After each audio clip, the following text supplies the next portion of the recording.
Сәлем достар, өте дәмді бауырсақ рецептімен бөлісемін. Менің каналыма тіркеліп, лайк басуды ұмытпаймыз. 500 мл су, 1,5 қасық ашытқы, 1 қасық қант саламыз.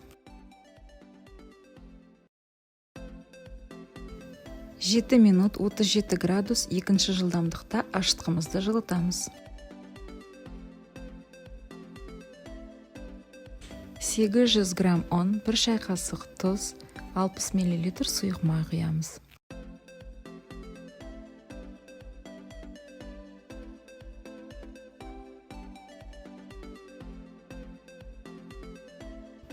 Бес минут колосок режимінде қамырды илейміз.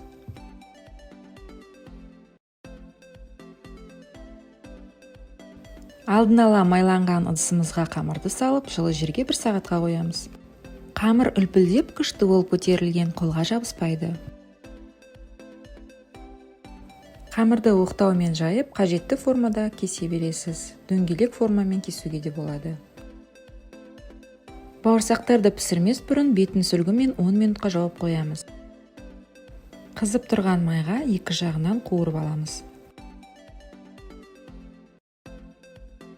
Бауырсақ көп мөлшерде шығады. Мен қамырдың 3/1 бөлігін алып қойдым. Одан пирожки немесе нан пісіруге болады. Бауырсақ үлпілдек, жұп-жұмсақ, дәмді болып шыққан. Міндетті түрде дайындаңыздар. Астарыңыз дәмді болсын.